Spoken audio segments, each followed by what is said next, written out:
Hey students, this is a lecture on triple integrals in cylindrical and spherical coordinates. We've already done triple integrals in x, y, and z, and hopefully you've already watched the videos of sketching graphs in cylindrical and spherical coordinates, because that'll be a nice introduction to these two different coordinate systems. But just as a refresher, cylindrical coordinates are of the form r, theta, z.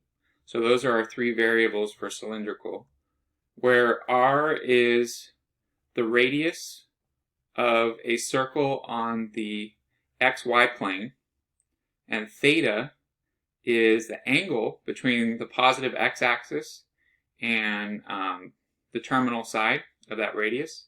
And then z actually represents the height. So if you have a point in cylindrical coordinates, it's in the form r, theta, z. And then in spherical coordinates, it's more complicated, but rho is going to be the distance between our point and the origin. Phi is the angle between the positive z-axis and the line from the origin to our point. And then theta is going to be the same as the theta in cylindrical coordinates. So it's the angle between the positive x-axis and r, where r is actually the distance between the origin and the terminal point sort of projected down here into the xy plane. So spherical coordinates are more complicated looking. However, the good news is when you're doing these triple integrals, most of the time you're not going to have to do a sketch. In most situations, you'll just be able to work your way from the inside out. Okay? In fact, I think for all of my homework questions, or almost all of them, you don't have to do a sketch. It's good that we learn how to sketch these, and it's good that we know what the different coordinate systems are, because sometimes that's important. But when you're actually doing the triple integrals, you work your way from the inside out. Okay?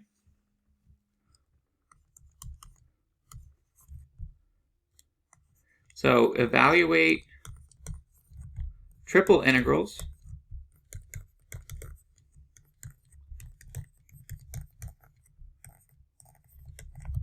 from the inside out, or the inside outward, is what I mean to say. Okay, so you start in the middle and work your way out. And in some situations, you might have to change the order in which you do the integration, so you can move things around a little bit. But in most cases, for our homework at least, you just work your way from the inside outward. Okay, so let's see an example. Example, evaluate each triple integral. Evaluate each triple integral. Okay, and for problem number 1, we're going to be doing a triple integral in cylindrical coordinates. So this one is the triple integral, and our integral goes, our first integral goes from 0 to pi. So that's our outer integral. Our middle integral goes from 0 to 1. And our inner integral goes from r to the square root of 8 minus r squared. From r to the square root of 8 minus r squared. So it's a triple integral in cylindrical coordinates, and the way I know it's in cylindrical coordinates is the rest of the integral is dz, r dr, d theta.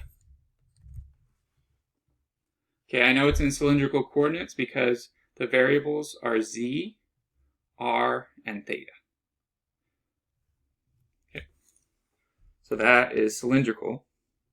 But the fact that it's cylindrical doesn't really matter that much because this integral is already set up for us. So because the integral is already set up for us, we just need to recognize which integral is which. So the inner integral is this one that I'm circling in red. Okay? And like I said, you want to work your way from the inside outward. So the first one you want to do is the innermost integral. So this is going from z equals r to z equals the square root of 8 minus r squared.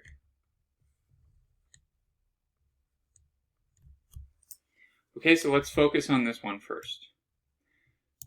So the integral of dz is just z.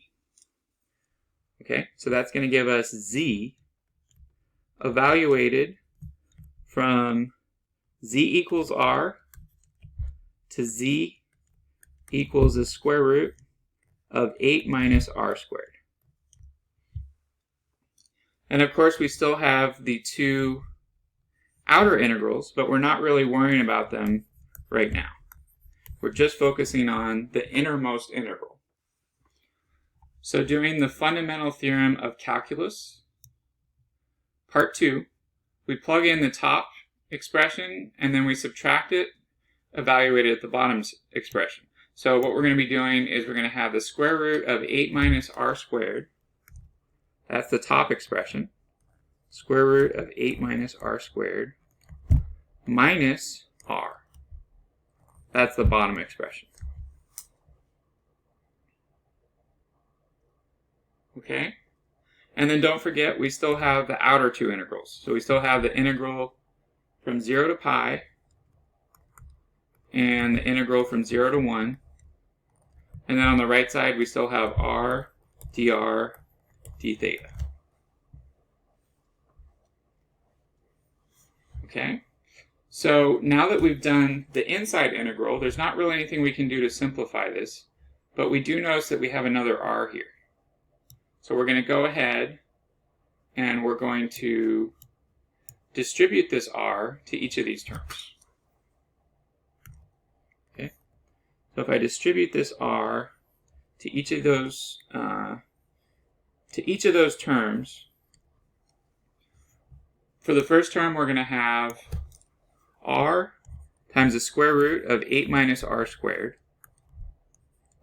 And for the second term, we're going to have minus r times r, which is r squared.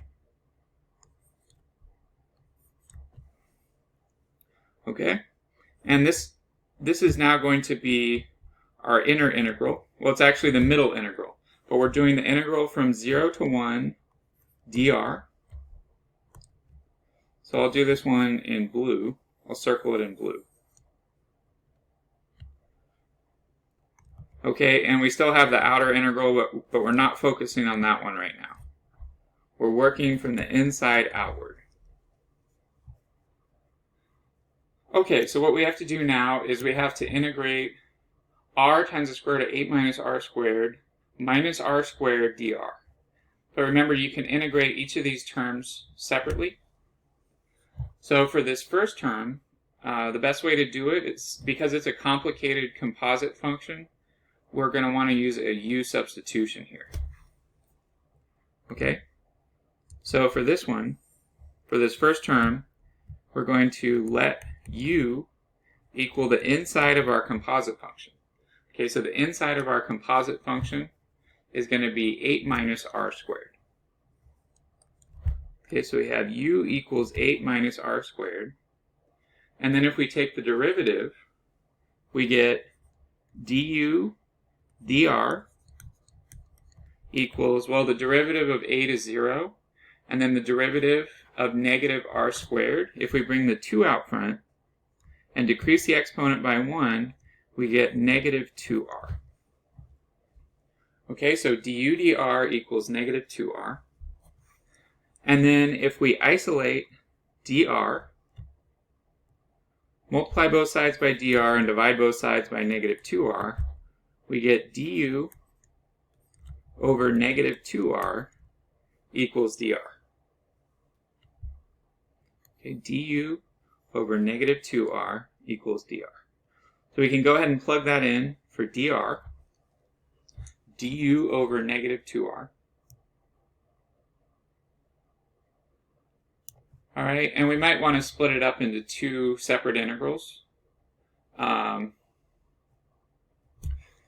So for our first integral, we're going to have this bit, and then for the second integral, we're going to have this bit.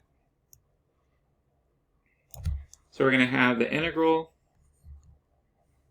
of r times the square root of 8 minus r squared, so that's going to be the square root of u, times du over negative 2r.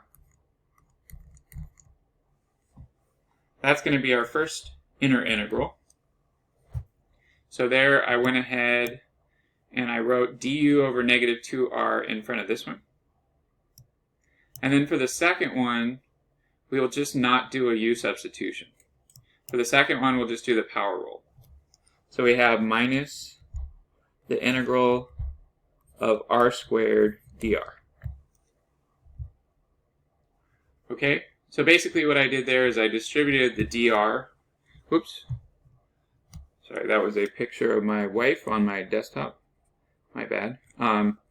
So if I go ahead and distribute the dr, if I distribute the dr, I'm going to have a dr in front of this one, and then minus r squared dr over here. So that's actually how I got the r times square root of u du over negative 2r. That's the dr right there. And then we have minus r squared dr. And then if we distribute the integral symbol, we get all this. Okay, so hopefully I didn't lose you there. So I distributed the dr, and then I went ahead and did a u substitution. Okay, so here we're going to notice that with this r and that r, they cancel. Okay, so this r and that r cancel. And then we have a negative 2 on the bottom, so we can factor out a negative 1/2. So we have negative 1/2 times the integral of square root of u du. And the square root of u is the same as u to the 1/2 power. All right? So we have negative 1/2 times the integral of u to the 1/2 du minus the integral of r squared dr. And I've stopped writing the outer integral because right now we're working on the middle integral. And it's tedious if I have to keep writing the outer integral over and over again. It's still there, but we're not going to do it until the end. Okay, so remember the outer integral is from 0 to pi d theta. But right now we're just doing the blue middle integral, which had two terms. Okay, the first term we did by u substitution, so we got negative 1/2 integral of u to the 1/2 du. And then for the second term, we just distributed the integral symbol in the dr, so it's minus the integral of r squared dr. Okay? And then all we have to do here is use the power rule. Okay, so the power rule says if you're integrating a power, you add 1 to the exponent, and then you divide by the new exponent. So like here, u to the 1/2 is going to be u to the 1/2 plus 1 divided by 1/2 plus 1. And then we still have a negative 1/2 in front of that. And then for the integral of r squared dr, adding 1 to the exponent, we get r cubed divided by 3. All right, and then 1/2 plus 1 is 3/2. So for the first integral, we actually have u to the 3/2 divided by this new exponent, so divided by 3/2. Okay, and then if we're dividing by a fraction, that's the same as multiplying by the reciprocal. So if we flip over the 3/2, it becomes 2/3, and then we can multiply it on the top. Okay, so we have negative 1/2 times 2/3 times u to the 3/2 minus r cubed over 3. So for this first term, the 2's cancel out on the top and the bottom. So we're just left with negative 1/3 u to the 3/2. Okay. So negative 1/3 u to the 3/2. But keep in mind that in our answer, we don't want it to be in terms of u.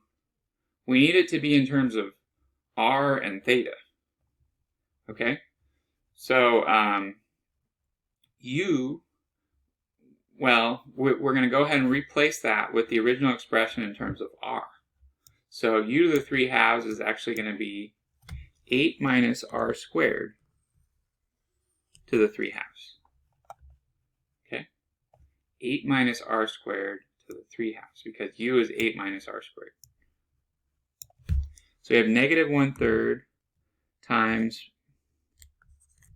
parentheses 8 minus r squared, parentheses to the 3/2, minus r cubed over 3.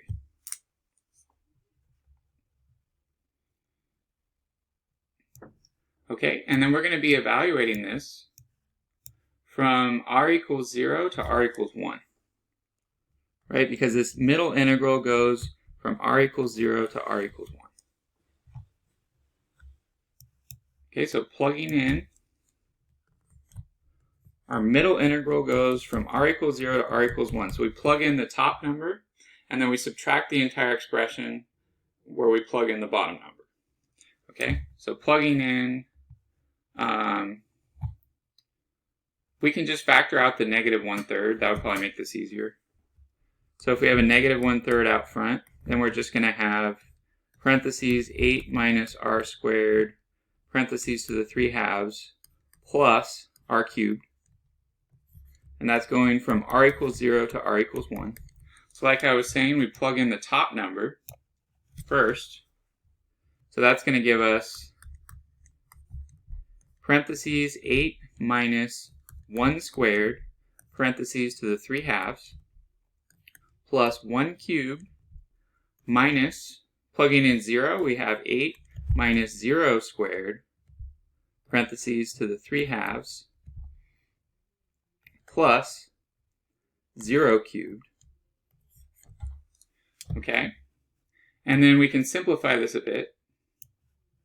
So 1 squared, of course, is 1. So what we have here is 8 minus 1 is 7. So we have 7 to the 3/2 plus 1 minus 8 to the 3/2 plus 0 cubed is 0. And then we have a negative 1/3 out front. Okay? And then from here, we can actually simplify it a bit more. But I'm looking through my notes right here, just really quick. So what we're going to do is we're going to rewrite these as square roots. Instead of writing them as 3/2, we're going to write them as square roots. Okay, so remember your denominator there is the same as what type of radical you're using. Okay, so 7 to the 3/2 is the same as 7 cubed, but you take the square root of it, and that 2 in the denominator of the exponent means it's a square root. Okay, so we actually have the square root of 7 cubed plus 1 minus the square root of 8 cubed. Okay, and then we still have a negative 1/3 out front. And then we can simplify this a bit. First of all, keep in mind that for the square root of 7 cubed, we can rewrite it as the square root of 49 times the square root of 7. Okay? And then we can do the same idea for the square root of 8 cubed. We can rewrite it as the square root of 64 times the square root of 8. So what I'm doing there is I'm splitting up the radical into two parts. The first part is something I can take the square root of, and the second part is something that I can't take the square root of. Okay? And then simplifying those, we should have negative 1/3 out front, and then 7 root 7 plus 1 minus 8 root 8. Okay?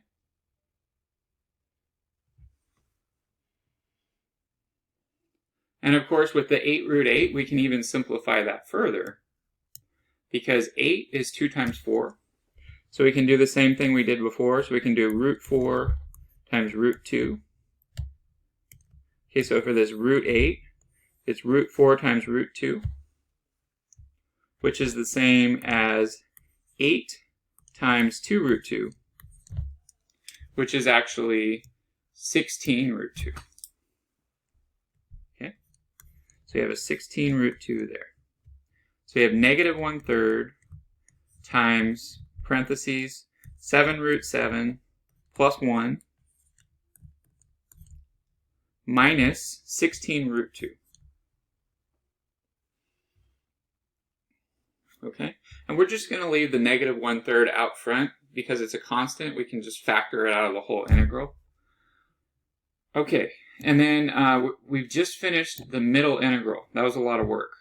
But now we're going to go ahead and do the outer integral. Okay, so remember that the outer integral was going from 0 to pi, way back up here.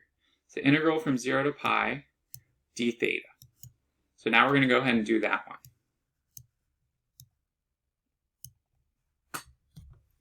Okay, so the outer integral, I'll write it in green. It's the integral from 0 to pi d theta. Now, for all this stuff here, even though it looks very complicated, this entire blue middle integral is all just constant, so we can factor it out front. Okay, so we're going to go ahead and bring this entire mess here and factor it outside of the integral. We're allowed to do it because there's no variables here, so it's all constant, so we can just factor it out. Okay, so what we're going to have is, factoring this out front, we have negative 1/3 times bracket 7 root 7 plus 1 minus 16 root 2. And then this is multiplied times the green integral, which is the integral from 0 to pi d theta. Okay, that's going from theta equals 0 to theta equals pi. Okay, and of course the integral of d theta is just theta. So what we're going to have here in green is we're going to have theta evaluated from theta equals 0 to theta equals pi.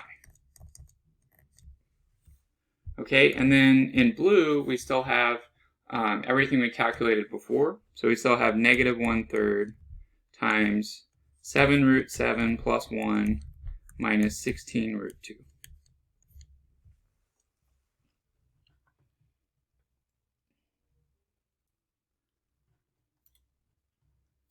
Okay, and then the way they did this problem on my math lab actually looks a lot more complicated than the way I did it. So I'd recommend doing it the way I did it because it's less work. But they have view an example in all these problems, so if you ever get lost, you can click on view an example or help me solve this. But anyway, what we're going to have here is theta goes from 0 to pi. So plugging in the top number, we have pi minus the bottom number, which is 0. And then of course pi minus 0 is just pi. So at the end of the day, we have negative 1/3 times parentheses 7 root 7 plus 1 minus 16 root 2 times pi minus 0, which is pi. Okay, and then to get the answer in the form they wrote it,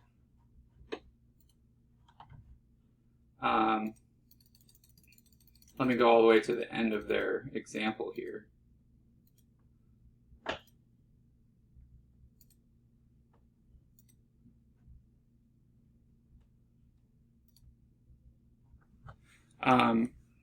The way they did it is they factored the pi out front, and then they put the 3 in the denominator for an entire fraction. And then they got the same answer I did, but they just rewrote it in a different way. So, because it's pi minus 0, and we got pi there at the end, we can just bring the pi to the numerator. So we have negative pi, and then in the numerator we have negative 16 root 2 plus 7 root 7 plus 1 all over 3. And then as the very last step, they went ahead and distributed the minus in the numerator. Okay, so they distributed the minus to each term in the numerator. And what that does is that switches all the signs. Okay, so right now they're minus plus plus, but then when you distribute the minus, they switch signs, so now they're going to be plus minus minus. Okay, so we're going to have pi times parentheses 16 root 2 minus 7 root 7 minus 1 end parentheses all over 3. And that's exactly how they wrote their answer on my math lab, so I wanted to write it the same way so that you know how to do it for your homework. Sometimes it can be a little bit tricky trying to figure out which way you're supposed to write it. Okay, cool. So that's just the first example, similar to your first homework problem. Okay. And then I wanted to do probably one more. I don't really have time to do all of the different types of problems that appear in your homework, but I did want to do one more. So since we did one in cylindrical coordinates, I wanted to do another one in spherical coordinates. Remember, spherical coordinates are in the form rho, comma, phi, comma, theta. Okay, so for example number 2, we're going to do a spherical coordinate integral. Okay, a spherical coordinate integral. All right, so for our next integral, we're going to be doing another triple integral. And this one is a triple integral from 0 to 2 pi for the outer integral. For the middle integral, we're doing 0 to pi over 3. And then for the inner integral, we're doing secant of phi to 2. Okay, so the integral from secant of phi to 2. And then the order of integration is, inside of the integrand, we have 6 rho squared times sine of phi d rho d phi d theta. D rho d phi d theta. Okay, so quite a lot going on there. So again, outer integral is 0 to 2 pi, middle integral is 0 to pi over 3, and the inner integral is from secant of phi to 2. Okay, and then we have 6 rho squared sine of phi, and then our order of integration is d rho d phi d theta. Okay, so we want to work our way from the inside outward. Now keep in mind our innermost integral is going to be the integral from secant of phi to 2 of 6 rho squared sine of phi d rho. Now the tricky thing about this one that's different from the last problem is we actually have stuff inside of our integrand. Now what we have to do is we have to take this sine of phi and we need to factor it out. Okay, the reason we have to factor it out is it's actually a constant because we're integrating with respect to rho on our inner integral, so sine of phi is constant. Okay, so sine of phi is constant. And the reason it's constant right now is our inner integral is with respect to rho. This little letter that looks like a P. Okay, so because it's constant, we can factor out what I circled in blue. We can factor it out front. So now we have a double integral, and then we have sine of phi, which we factored out front as a constant. And again, it's just a constant within this middle integral because, inner integral, because the inner integral is in terms of rho. So phi is considered a constant if you're integrating with respect to rho. All right, and then our inner integral is still going from, well, it's going to be rho equals secant of phi, rho equals secant of phi, to rho equals 2, and now we're just going to have 6 rho squared d rho. And of course we still have the d phi and the d theta on the outside. And we don't want to admit d feet with this problem. So we don't want to admit d feet because it's not actually that bad. We actually were able to factor out the sine of phi, and now we just have to integrate 6 rho squared d rho. Okay, so that's our inner integral. I keep calling it the middle integral, but it's actually the inner integral. So we can also factor the 6 out front because that's also a constant. So I'll bring the 6 in front of the sine of phi. So now we're just integrating rho squared d rho. So all we have to do is, using the power rule, we add 1 to the exponent and then we divide by the new exponent. So it's going to be rho to the 2 plus 1, which is rho cubed, and then we divide by the new exponent. So we get rho cubed over 3, and then this is evaluated from rho equals secant of phi to rho equals 2. That's our inner integral that we just evaluated. And now we have to plug in these expressions. So plugging in the top number, we're going to get 2 cubed over 3, and then we subtract the expression evaluated at the bottom number, so that's going to be minus secant cubed of phi divided by 3. So all I did there was I plugged in the top number for rho, and then I subtracted the expression evaluated at the bottom number, which happened to be secant of phi. So I got a 2 cubed over 3 minus a secant cubed of phi over 3. All right? And don't forget, we still have all this stuff out here. So let me write in the rest of the integral. We still have a 6 sine of phi, 6 sine of phi, and then we still have this double integral on the outside of d phi d theta. Okay, so we have a double integral still left to do, and that's d phi d theta. Okay, so you'll notice that with both of these terms, we have a 1/3 factor in common. And we also have a 6, which is a constant. So if we want to make our lives a lot easier, we can factor out the 1/3. So if we factor out the 1/3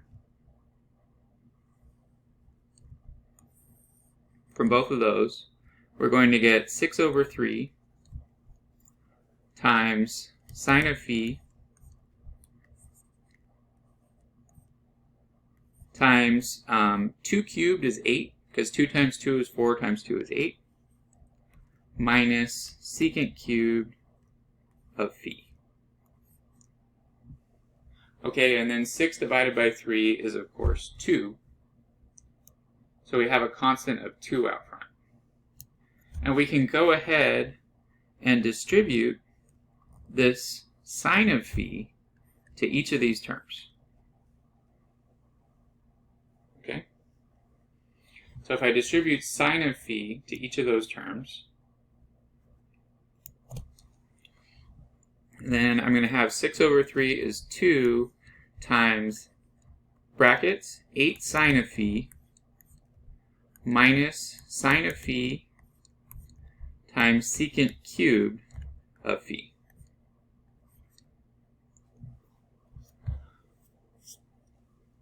Okay? And then, of course, we still have this double integral on the outside. The integral we want to do right now is the middle integral, which is d phi. Okay, so we're working on this middle integral in blue, d phi. So we're going to integrate this d phi.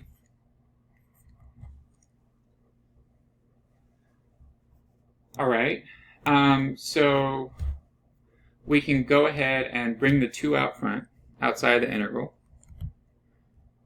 So we have 2 times the integral of 8 sine of phi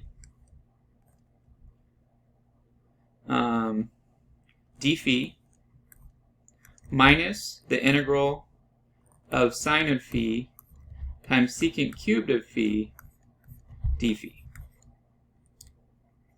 And notice I'm just focusing on phi right now because I'm in the middle integral, and the middle integral we said was in terms of phi. And then this 2 is factored out of the entire expression. Okay, so what do we have to do these integrals? Well, for the first one, we can factor out an 8. Okay, so we can bring that 8 out front.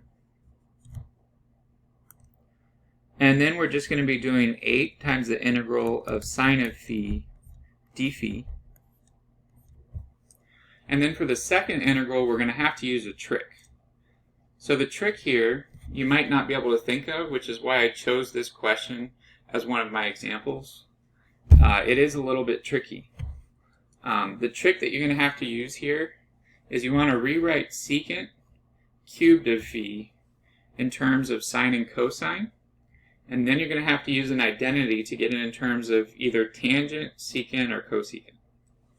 Okay, so in particular, the secant cubed of phi, remember that secant is the same as 1 over cosine.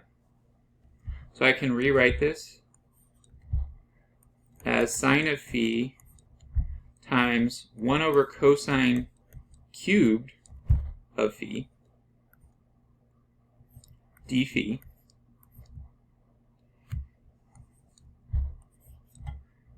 Okay, and then like I was saying, because we have it in the form sine of phi over cosine cubed of phi, we can rearrange this and get it in terms of tangent and secant. And then we'll actually be able to do the integral. Okay, so what I'm going to do is I'm going to factor out 1 over cosine of phi and put it under this sine of phi. Okay, so I'm going to take one of these cosine of phi's and move it to this denominator.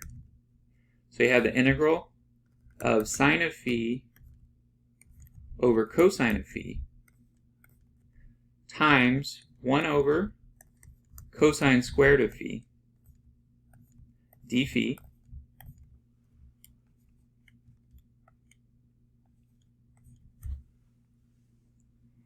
Okay, and you might be wondering, well, why, Mr. Shoemaker, why did you write it this way? I wrote it this way because sine over cosine is actually the same as tangent, right? So this is tangent of phi. Okay, and then what about the 1 over cosine squared of phi? Well, the 1 over cosine squared of phi is actually the same as secant squared of phi. So we have tangent of phi times secant squared of phi d phi. And we are not ready to admit d phi because we can now integrate this. You might be wondering, well, how did you figure that out? Well, it was tricky, and that's why I'm including this one in the video, because it is a tricky problem. But to integrate this now, we can do a u substitution. And of course, this other integral up here, the 8 integral of sine of phi d phi, is very easy to do. But this one was harder. This second integral was harder. Okay, so for this one, I now have it in a form where I can do a u substitution. So remember that the derivative of tangent is secant squared. So what I'm going to do is I'm going to let u equal tangent of phi. I'm going to do a u substitution, let u equals tangent of phi. And then taking the derivative, I get du d phi equals secant squared of phi. And if you don't remember any of those rules of derivatives, remember it's on our formula sheet, the formulas from Calculus 1 and Calculus 2. I have those posted in multiple places, in multiple modules, so you should be able to access those. All right, and then we can go ahead and isolate d phi. So multiplying both sides by d phi and dividing both sides by secant squared of phi, we get du over secant squared of phi equals d phi. All right, and then we can go ahead and plug in du over secant squared of phi in for d phi up here. Okay, so that's going to give us the integral of tangent of phi, which is the same as u. So I'm just going to write the integral of u times secant squared of phi times du over secant squared of phi. And as you can see, the secant squared of phi's cancel out, which is what we wanted. So now this complicated integral is actually just going to be the integral of u du. Okay? And then we still have this first integral, which is 8 times the integral of sine of phi d phi. Okay, so we have a 2 out front times bracket 8 times the integral of sine of phi d phi.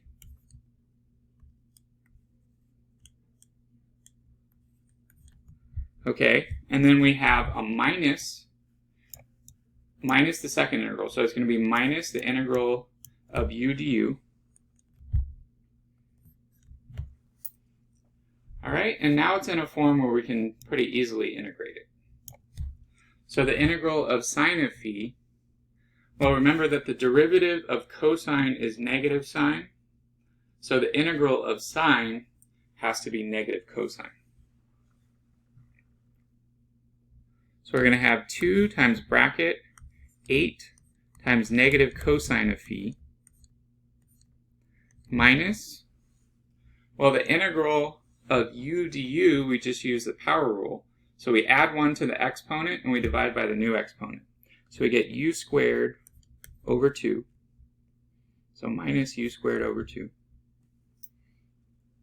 And then we want to plug in the original expression for u in terms of phi.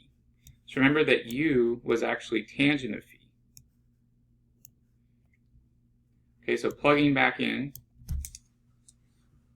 we're going to replace the u with tangent of phi. So that's going to be tangent squared of phi over 2. So we have 2 times bracket negative 8 cosine of phi minus tangent squared of phi over 2. All right, and we're still working on this middle integral. This middle integral was a monster. But this middle integral, we said, was evaluated from 0 to pi over 3. So phi is going from 0 to pi over 3. So let me go ahead and write that in. Phi goes from 0 to pi over 3.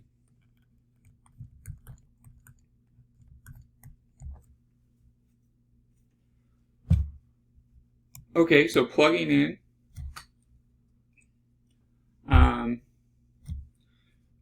if we plug everything in here, then we should be able to simplify this.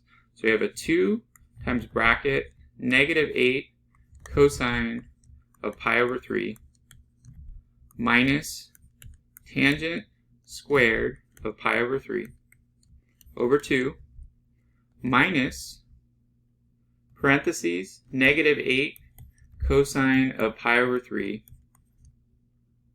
Sorry, not pi over 3. We're plugging in 0 now.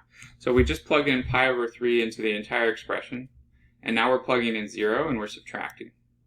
So over here we're going to have negative 8 cosine of 0 minus tangent squared of 0 over 2.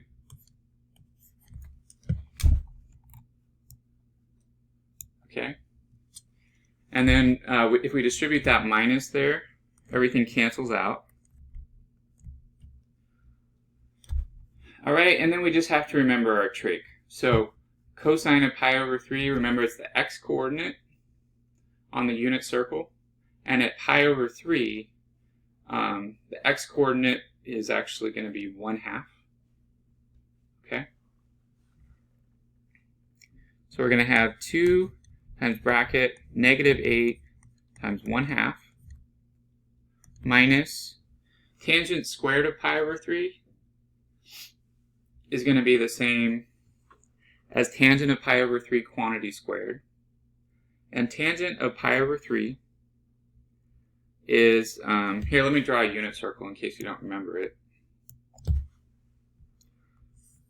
So we're talking about a unit circle.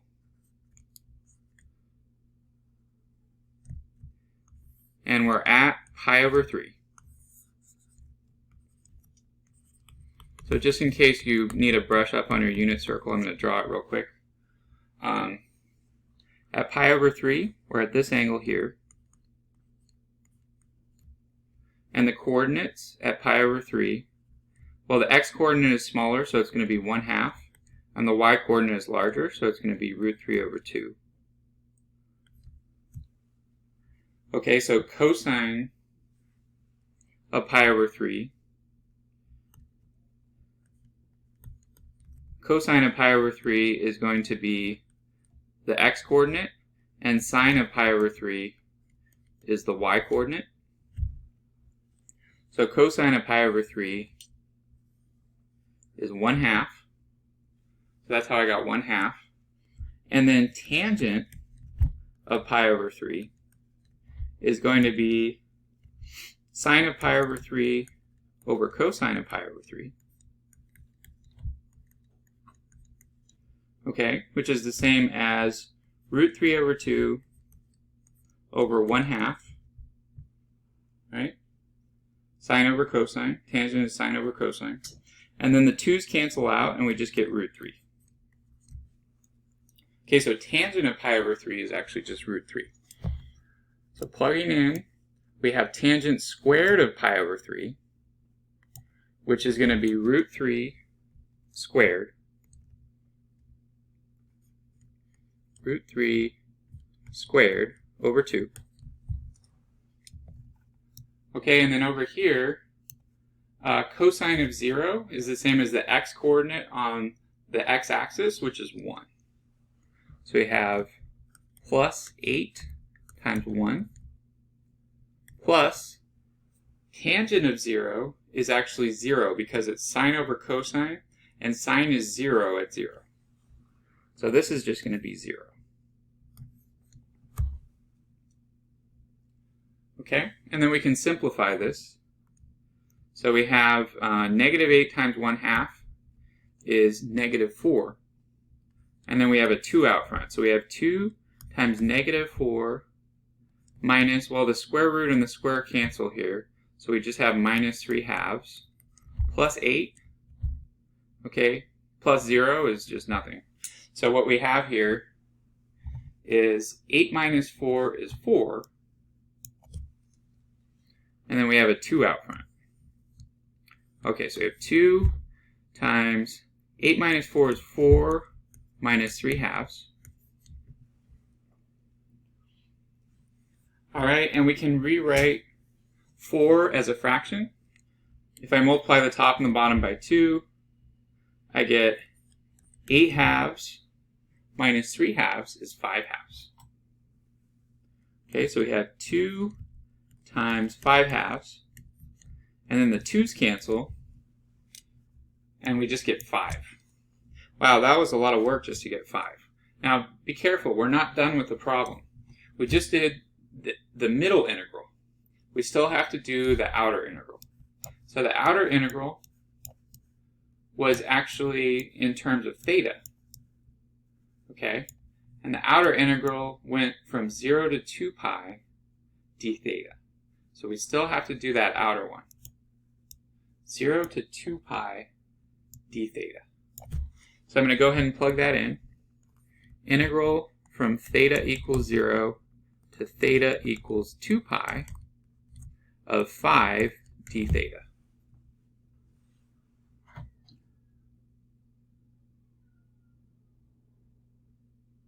Okay, and I probably forgot something else. Did I forget something else?